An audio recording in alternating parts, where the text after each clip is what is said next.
but also from Somalia. Oh. It's one of those places where you get this type of thing. Same people who are working off the government in Minnesota. Wow. Is there? Okay, Yeah. let's learn Yes. Parshas Vaychi. So, starting from Pasuk Chof Tes, Perek Mem Zayin. Pasuk Chof Tes.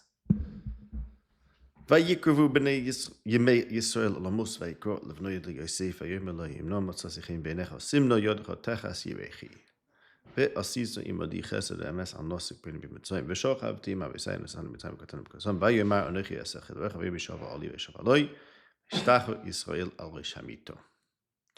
So I want to point out firstly that in this parsha, which is about going back to the land of your fathers,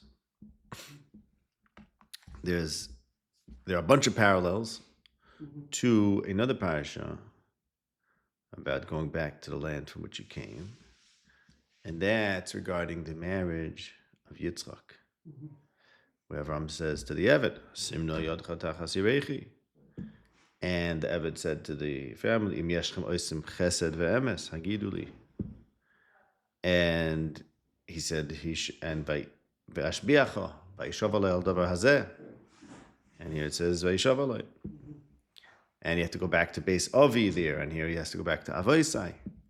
Perhaps also this interesting hishtach Avoya va'ishtach Yisrael v'shamita, and there we have the va'ikod ha'ish va'ishtach Hashem. Okay, so just pointing that out. Now, also, it's interesting that Yaakov is talking to his son and he says, Im no matzah sichin be'einecha. You would think a father can tell his son. It's interesting, especially, it indicates l'chayra that he's asking for something big. It's a big request, okay? Now, Yosef responded to him and said, Anochi esech edvarecha. And then he said, Hishav Ali. So he's demanding more. Not sufficient that you said you're going to do it. Hishav Ali. And Ramban says, and others, that there's a shakvatai over here. Yosef says, I'll do it. And Yaakov is saying that's not sufficient. We need a shvuah as well. Why? Because Yaakov felt, Ramban says, well, he didn't trust him. No. He felt that Yosef has to be in a position, has to be put into a position where he must do it, because that's what's going to gain him permission to go and do it. As in fact, later we find he said to Pari, Avi hishbi'ani, and Pari said, okay, ka'asher hishbi'echa, like if you made an oath, it's very strict, I don't want you to transgress that. So therefore Yaakov told him. At the time, or is he thinking of Yosef's other temptations at the time? Yeah, I think the month is Pari. Like it's a big deal. Other challenges. It's a covet to Mitzrayim that Yaakov should be there. It's to say that he can't be there is like that would be a demand of Pari. Right. It's about Pari. Okay, well, but nonetheless, what? Right. Well, they first put him in an Aron. Eventually, they took him out, but he couldn't get out immediately. Okay, now, but we have to understand here is, although there's this point about Yosef saying, I'll do it, and then Yaakov after that demanding a shvuah. We have to understand why is it broken up this way. In other words, let's say contrasting that to that Perek Chav Daled, a similar place, we have Simno Yodcha Tachas Yirechi Ve'ashbiacha. If you want an oath, so go straight to the oath. Say Simno Yodcha Tachas Yirechi Ve'ashbiacha. Here, what's the meaning of the fact that the conversation is broken up into two parts? First, he tells him, here's what I want you to do. And he says, okay, I'll do it. And then, only then, does he introduce a Hishav Ali. Like, why couldn't we just have had that Yaakov demanded a Shavuah and he gave him the Shavuah? What's the point of saying it this way? Mm-hmm. Okay. Now, there are those that explain that. And again, we could look at the contrast. And the Bereshis Rabbah does such a beautiful job over here. It says, Mamish makes like a contrast. It says, let's go look at Chayei Sarah. Let's look what happened there. Okay? Avram says to the Eved, Perek of Daled, Pasuk Beis, Simna Yodcha Tachas Yirechi Ve'ashbiacha. Okay? Pasuk tes, vayosem ha'eved es yodoi tachas yerech Avram Adonai Yisrael ha'davar hazeh. Doesn't say that here. Yaakov said to Yosef, Simna yodcha tachas yirechi. And what's supposed to happen next? He's supposed to do what his father asked him to do. Right. That's not what the pasuk says. The pasuk says, and he said. So the implication is that he didn't put his hand under his father's thigh. And the Medrash Bereishis Rabbah speaks out. I don't remember the exact lashon, but it's a beautiful lashon. It's something like, go and look at the difference between an Eved and a Ben Chayrim. In other words, you're supposed to read these parashas and say, hey, Avram is talking to an Eved, and an Eved responds as an Eved would respond. He says, Simna Yodcha, Vayosim. He obeys. And others say that even some of the Mepharshim, I think Ibn Kaspi and maybe the Radak, I don't remember. So many of the Mepharshim say that the whole symbolism of putting a hand under the Yerech is a symbol of an Eved. It means that you're under my control. Mm-hmm. So it's not just that the Eved responded by putting his hand under, but even the whole thing is that I'm going to sit on you, or whatever exactly that works, that I'm controlling you. So it would have been familiar. What? The symbolism would have been familiar. Okay, right. But it's normal. To an Eved. Oh, exactly. To an Eved. And that's the Medrash says. Look what the difference between an Eved and a Ben Chayrin. The Eved does what his master says. What does he do? He puts his hand on the Yerech Adonov. And Yosef's like, I'm not an Eved. I'm not going to go to put my hand there. My word is my bond. Like I said, I'll do it. And I'll do it because I said I'm going to do it. So there's a tension over here. There's a shakvataya.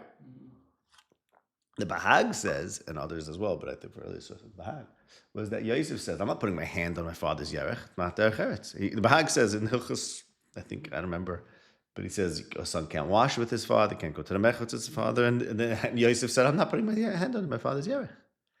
Okay, but why did Yaakov say it? Okay, so in both ways, we have Yaakov treating him like an Eved. In the first way, we have Yaakov treating him like an Eved, and he's like, I'm not an Eved. In the second way, we have Yaakov treating him as if he's not his son, maybe as rather an Eved, perhaps. Maybe the two things go together, but at least that he's not his son. And Yosef says, what do you mean I'm your son? So what's going on over here? Okay? But this would help us understand now, first Yaakov said to him, Simna yodcha tachas yirechi. Okay, and said that didn't happen. He says, and then Yaakov says, okay, listen, you're not doing that, fine. But the pachas, we need a shvuah. At least the fact that there was in other words, my question was, why are we breaking this into two, right? Why is it broken into two? Well, actually, something very significant happened in the middle. It's not that everything Yaakov requested was granted. In fact, Yaakov said one thing. Yosef responded by ignoring his command and instead saying, I'll do what you say. Let's not be so dramatic about this or whatever. We don't have to do that symbolism, or I refuse to do that. And Yaakov said, okay, but we need to have a shvuah, and Yosef gave him the shvuah. So now we have to understand. But with Avram and the shvuah and the Simna yodcha tachas yirechi, and then they all go together. And then what? Swear. Yeah, right. Okay, have some learn that Simna yodcha is an oath. Correct. Right. So I think if we read it, let's say we read it that Simna yodcha tachas yirechi is a kind of shvuah, or it's a preparation for the shvuah. Mm-hmm. So here Yaakov is testing the waters and saying, will you do that? And he's like, no, I'm not doing that, but I'll do what you say. And Yaakov says, fine, you're not going to do a shvuah with Simna yodcha tachas yirechi, but I still want the shvuah. Mm-hmm. See what I'm saying? Let's read it. In other words, let's read it that Simna yodcha tachas yirechi and shvuah go together. And then I think we can explain why it's broken up over here. Because Yaakov told him Simna yodcha tachas yirechi, which would have led to a shvuah, but Yosef said, I'm not doing that. And then if you're not doing that, maybe you're not going to make a shvuah, because if that's how you do a shvuah, so Yaakov says, let's do a shvuah anyways. So he could have said, Simna yodcha tachas yirechi. Ve'ashbiacha, right. Yeah. Right. And tell me. Because he doesn't say. He doesn't say anything but tell me. He just says, right. But he leaves the hishava, right. I hear what he's saying. In other words, right. So correct. Right. So basically, the question stated sharply is that in Perek of Daled we have Simna yodcha tachas yirechi ve'ashbiacha asher XYZ, and here the Shavua, which is yeah. Well, Ashbiach is also more for an Eved because he's in control. He can mashbiach him. Right. I think someone points that out also. There's a distinction because here it says Ashbiach and here it says Hishava. But notice that the Hishava is after he refused to put his hand under, right? Okay, so there may be an answer, by the way, because let's say to an Eved you're Mashbiya and a Ben Chayrim you're not Mashbiya, but you say, okay, Hishav Ali, you exhort him to do that, and he has to accept it. That may be why the Shvu is kept separate. Meaning, if he refuses to Simchon Techas Derechi, the Shvu will also be different. Perhaps that's an answer, right? You were saying, okay, why doesn't the Maisa, the Shvu, belong in the Simchon Techas Derechi? So I'm saying, once he refused to do that, put his hand there, now it's no longer going to be Vashbiacha, which it would have been otherwise. Let's say Yaakov is testing the waters, okay? Yes or no. He will or will not do it. Well, if he does it, then Vashbiacha. If he doesn't, it's Ishav Ali. So that would explain why it's broken up. Because if he does it, he's acting like an Eved, and then, he wasn't sure. So he's planning to get a Shvuah in there, but he first wants to see if Yosef is willing to do it this way. And Yosef says, no, I'm not doing it that way, but I will do what you say. And Yaakov says, fine, you want to just do words, but it has to have a Shvuah too. Why would he have him do it that way, though? Why? Oh, that's right. That's still the question. If it's a question of Avdos, doesn't make sense. Well, he's treating like an Eved, so I think he's treating like an Eved. Of a person who's not related, that's also not. Right. If it's a question of... He's treating him like... Shua, yes. Then, so he's treating him like... Right. So he's treating him like an Eved, and he's treating him as if he's not his son. Okay? Right? That's what it seems. So what's going on there? What's good? Again, according to those who say this is a Shua, because Shua on the Milah. Yeah. Also. So what? Then it's about the Shua. Oh, and it's not about Abdus, you mean? Right. Or does that not apply to Yaakov? You think so? You're saying there's no Abdus element... It's just the Shvuah. Okay, right. I see what you're saying. Okay, if it's about a Shvuah, then we have to be... I was looking... No, it still could be an issue, but he's your son, you don't do it. Right, the Bahak. Yes. Right, but the first way, the Bereshit Rabbah that says, look at the difference between an Eved and a Ben Chayrim. The Eved says, Vayosem. Yeah, it seems to be reading that the placing the hand is a simon of Abdus. Okay. So that's how I'm going to read it. Okay. So now, and then the other question is, what's the significance of this Ishtachavoya Aresh Hamito? The position of Yaakov and his bed seems to be very significant. A few psukim from here we have Vayischazek Yisrael Vayeshev al Hamito, and at his death Vayigva at the end of Parak Mem Tes Vayesoif Raglav al Hamito Vayigva Vayosef al Amav. So Yaakov and his Mito get a lot of attention. So that's something to note. And again, what is the significance? What does it mean that he was Mishtachav al Resh Hamita? What exactly does that mean? What is that position? And why is it pointing out that he's Resh Hamita? We don't have to assume he's on a Mita. It's not like he's not Choyla. That's the next parsha. In the next parsha, he's Choyla and he has to be Chazek and so on a Mita. Here he's Karvu Yom of Lamos. However, he knew, he sensed it. Okay. By the way, Karvu Lamos we have by David and we have by Moshe, and the Joshim talk about that. We'll see David is very relevant to this parsha too, because by David we have in Menachem Aleph, Parak Aleph, we have David bowing on the Mishkov when he's told Adoniah, not Adoniah, what's his name? Yonasan, Achimat, I forgot which one, the one that went and gave him the news, Avyosar, whatever. We'll look it up soon. We'll look it up when we can look it up now. No, but he went. Who was the one that brought them the news to Adoniah and his party that David made Shlomo king? Yonasan, right? Yonasan, son of Avyosar. Okay. Yonasan, son of Avyosar, brought them the news that they anointed Shlomo, and Shlomo sat on the throne, and the servants. Now I'm up to Pasukim Zayin and Perek Aleph of Malach. And the servants of the king came, blessed our master, the king David, and said, Hashem should make Shlomo's name greater than your name, and his throne greater than your throne. So in a story of succession, when David heard that Shlomo was anointed king, and he was happy to hear that, he bowed on the Mishkov. So that's another place where we have. And Perek Beis there begins Vayikru Yimei David Lamos. So there are similarities between David's handing over the power and throne in that case to Shlomo, bowing on the Mishkov, and here to Yosef, Yaakov bows on the Mita. Right. Vayikru David Lamos, there's a medrash that says because he said 147 was married to Tehillim, there's 3 more, that's Asaf, Haman, and Yedusin or something like that. And then that's connected to Yosef Liakov, so therefore he earned Vayikru Lamos like Yaakov. There are these parallels. Okay. But that one's the most... Calling and giving sons instructions. Yeah, for sure. Only one of them. Only one of them, right, exactly. So just like in the case of, that's another medrash makes that comparison, just like in the case of Yaakov, he called one son the one that he selected to be his true heir in certain ways. V'haraya, the sons of Yosef are going to be like the sons of Yaakov. So, and as we mentioned, I think last week, we'll get this again later. It's very notable in the Birchas Yaakov. It goes to Reuven, Shimon, Levi, Yehuda, Yisachar, Zvulun, Bain, Pyrus Yosef. The Yosef is the only one that doesn't start with his name, but starts with Bain, because he is the son of Yaakov. Like we have over here, of Noile Yosef. So he's choosing who's going to be his successor, as it were. Similar to which is exactly what's happening in David's case. There it's explicit that there's a competition, right, between Adoniyahu and Shlomo. Okay. There was a competition before that also, and he says to his sons, the sons of Leah and ends up on. He says, "Shnaim yolad li ishti." Right. Yeah, of course. This is why we don't do that anymore. Do what? I don't know. Have multiple wives. Maybe. Favorites among children. Oh, maybe not sisters. What? Definitely not sisters. Right. Okay.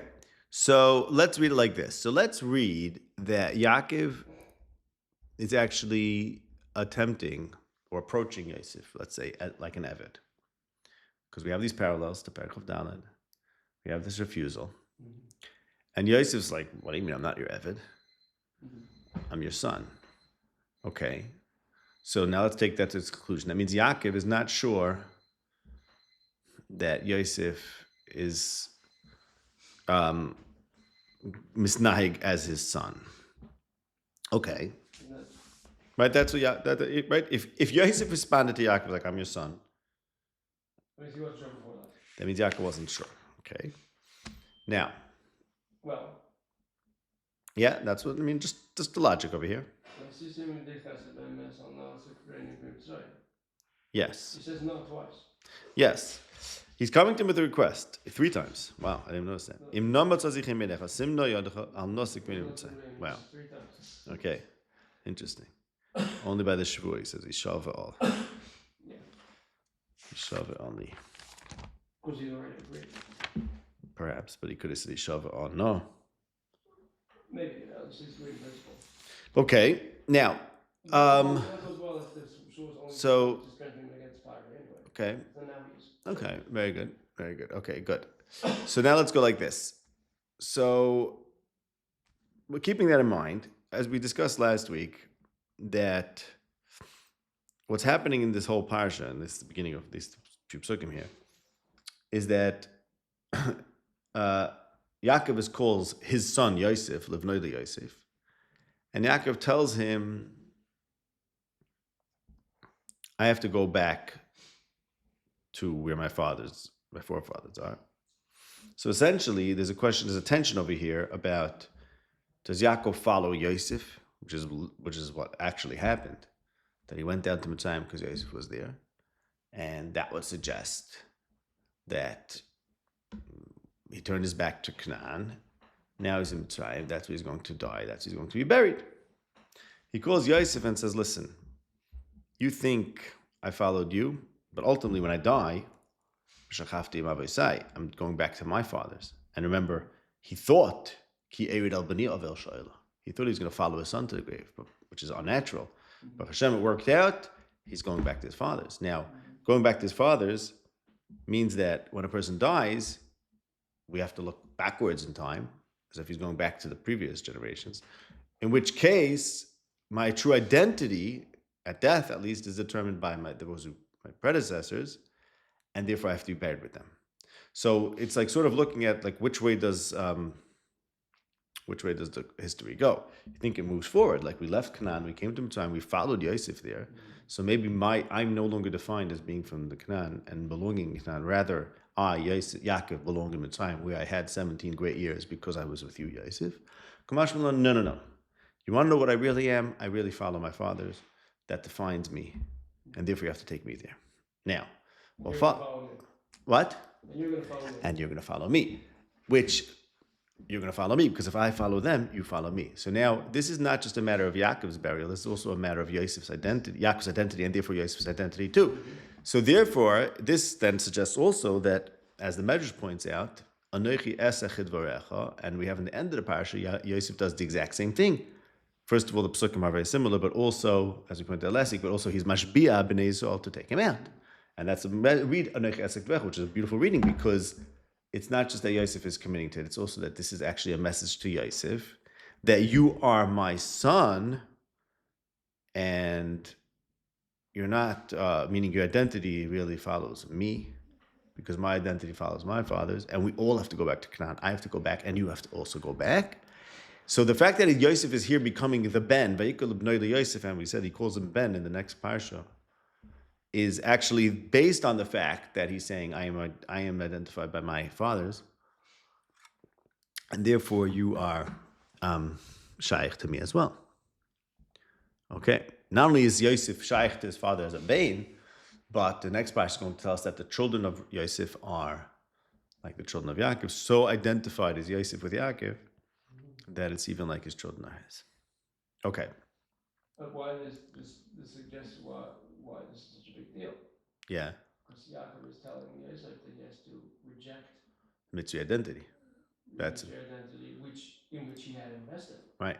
He, Yosef, had invested. That ultimately was the family's salvation. That was ultimately Yaakov's chiyas at the end of his life, and which suggests that maybe we go forward. Maybe we should shift over to Yosef's model of living with Mitzrayim and succeeding in that, which is the model of Galus. He's like, no. He says, no, your brothers were right. Right, exactly. It's like, okay. No? Yeah, exactly. Go back. We don't stay here. Right. It's a major message. Back to Nevuah. We go back to so we go back to Nevuah. Your whole mission of bringing us down to Galus, which although it's necessary and although I recognize your greatness, that's still not what defines us as a family. What defines us as a family is so where our parents are, and you're going to ultimately turn your back on Mitzrayim as well. Okay, wow. Now, which is also something that we just saw, that Yaakov was the one who entered the family. Yes, exactly. Very good. Very excellent. Good. Very good. Now, as we mentioned before, let's look at those psukim by David and Shlomo just to look at them inside. So we have Malachim Aleph, Perak Aleph, Pasuk Mem Ches and Mem Zayin. This is the report that Shlomo sat on the throne, and they told David, they gave blessings to David that Hashem should be good to Shlomo. Vayishtachu HaMelech ala Mishkov. So, he's on his bed, and he bows. I get to see this. The Einai Rois we have, of course, in Viachie also. Ve'einai Yisrael kavod mizokin. I didn't expect to see you, and I could even see your children. Wow, Baruch Hashem, right? Exactly like similar to Yaakov. What does a father want to see when he's dying? He's able to see that there's a succession, that he has heirs who are going to be Malam Mekaymo. That's what he wants. Again, we have Yaakov says, Hashem, thank you, Hashem, I got to even see not just you, but my grandchildren. Okay. So, in the context of David, I think it's very clear the significance of the bowing and the bowing on the bed, because what does David see in that case, in that context? That there's a king that's going to succeed him. There's a new king. Not only, even when he's alive, there's already a new king, right? Even it's a big chiddush, because if you think, I'm going to die, David's going to die, and there's going to be some unrest, and hopefully it will resolve itself, maybe after a period of some strife and some unrest. But the fact that I'm able to see, even when I'm alive, my son being the king is amazing. But who's the king now? Is David the king, or is Shlomo the king? It's a little bit of a weird thing. Now, David's on the Mishkov, so we need a real king. And David bows, which is what you do to a king. But does David get off the bed and prostrate himself on the floor? No. It's Vayishtachu Yisrael ala Mishkov. So it's like a quasi bow. What? So Shlomo is not present. So that's where we get the idea maybe he's bowing to Hashem. But, and similarly, Vayishtachu Yisrael v'Shamita, there's two ways to read it. Is he bowing to Hashem? But I think it could be both, meaning the fact that he's doing an act of bowing specifically is because there's a new king, and towards kings one bows. I think we could say that, even though there maybe he's thanking Hashem. The bowing is significant. Okay, there is a new king, but he's not bowing. He is the mice of the old king. Yeah, and he's still the king. He doesn't get off the bed and do a proper bowing like you do in front of a king. So that's Vayishtachu ala Mishkov, is to say it was like a bow, but like while he's in his bed. Similarly, Vayishtachu Yisrael ala Shamita, now we could read back and say, look, he just established that Yosef is his son. Now he's willing to consider Yosef to be his true heir. because Yosef is the one who's accepted what he said. We're going to get back to the question of the Eved for a minute, okay? But now I'm just taking a different angle over here. This whole story is about which way do we go, right? Do we go towards the new or back to the old? If we go back to the old, then Yosef is my son. Yosef, and he's going to call him that, Bein Paras Yosef. And then he's recognizing Yosef as being the king, Kilu, of the family, and therefore the Shtachavoya, but Shemita. No, the new leader of the family. Is he? Yosef? I think so. What do you mean? No? Is he the new Yaakov? I don't know. You think Yehuda is? Supporting the fact. The question is he the leader though? Or is Yehuda, Lahiris? What? Or is Yehuda, who's Lahiris of Gershon? Maybe, right. and maybe that's the tension here. Yeah. They both have leadership roles. Yeah. By the way, the only one in the Birchas Yaakov who gets a bane perhaps is Yehuda, Miteref Beni Alisa. Yeah. So although Yosef is the only one who's Yosef has been Beni. No, Miteref. Okay. No, it depends how you touch the pasuk, right? Miteref Beni. Right. If it's Miteref Beni, then it's only Yosef. Right. But even if it's Miteref Kama Beni Alisa. Yosef is the only one whose bracha starts with Bain, and he's called. So right, it's still different, but there's maybe a tension there that perhaps it could be Yehuda. Of course, we do expect that to be that tension. Yes, there's Yehuda and Yosef, always, right? As always, there's Yehuda and Yosef. Okay, but is correct according to the Talmud, yeah. But I think people do read it that way. No, Miteref Beni. Maybe even Onklis. I know there are some who read it the other way. Maybe even Onklis. Yeah, maybe even Onklis. I think it's more accurate to read the way you want. The time I read it that way. I don't know. Yeah. I'll go upon him. So yeah, I actually saw someone says, okay, there's a very interesting thing over here. You have this al tikri hamita ela hamata. Yeah. What does that mean, al tikri?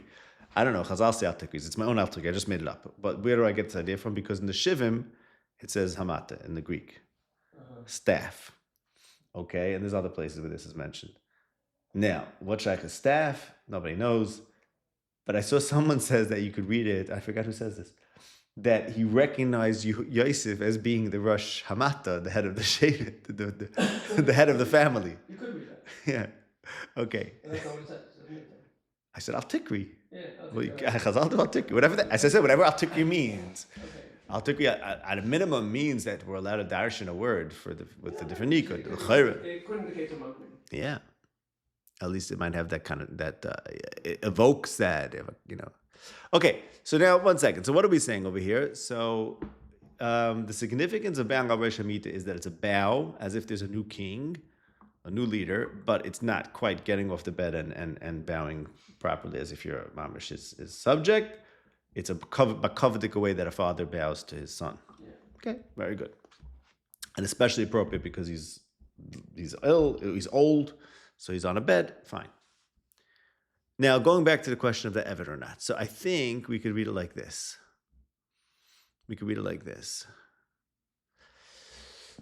Yaakov is not sure whether Yosef sees himself as his Bain, meaning the one who follows him and emulates him. If he's not, well, okay, he's not. Let's say he's not. But Yaakov still wants him to do him a service. So therefore he tells him, look, if you're my Bain, then you recognize that you follow me, I follow my fathers, and we have to go back to Israel, and that's it. But I don't know if you are or you're not. So therefore I want to, on the side you're not, I want you to serve me like an Eved serves his master. What right does he have for that? I don't know, right? This is weird. Where does that come from? I don't know. Someone says, you know what someone says? No, because Yosef, I don't know, because Yosef did some new things here. He did some weird things that are not. Yeah. He's been away for so long, he maybe had yeah, I don't know. He's now a melech, right. I don't know. This is murky to me. I saw someone says that an Av does have a rights over his son, like a master over an Eved, a big Chiddush. I don't know. But again, that's maybe only if he is treating him as a son. I don't know. You have Malachi, Bein Yechaved, Ovid, Eved Al-Din. I don't know. This is taka murky to me. But that Yaakov is approaching him. Yeah. Right. Yeah. Right. Not exactly the same. I know, but the pasuk themselves, the pasuk there is difficult also because it says Bein Yechaved of Eved Adonai Im of Ani. It doesn't say Eved Yira Adonai. So okay, It is a parallel, but yeah. not exact. Yes, for sure. For sure. So I'm reading it like this, and I agree there's something that's I still don't understand it fully. Something I'm missing. Yaakov approaches him at like one approaches an Eved. Says, I need you to serve me. And to which Yosef responds, what are you talking about? I'm not an Eved, I'm your son. I am not going to put my hand on you. I'm your son, I won't do that. I'll say I'll do it, and I'll do it. And Yaakov says, okay, but nonetheless we need a Shvuah. So, but then Yaakov bows. Why? Because now that it's mamish like David, when he sees that he has someone who's going to succeed him and recognize himself as being his son, then he's mishtacha al rish hamito. Okay. Furthermore, as we mentioned in the beginning, Yaakov's mita is always discussed, and here we get to Rashi and Chazal.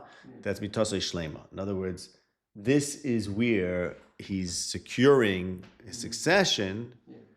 And even Yosef, who's the most powerful of his sons, but also the one who threatens to break that kind of continuity by bringing them into Mitzrayim, it all works out. So the mita is shlema, as Chazal call it. Again, in the context of David, perhaps supports that also, that when it sees his son following in his ways, and the appropriate place it centers around the Mishkov. So too over here by Yaakov. Okay, so that's what Zem Mashawitzin Levair, and definitely some questions left. Something else here also. And now we're going to make a siyum on Parashat Vayigash. Yeah, but this also might also explain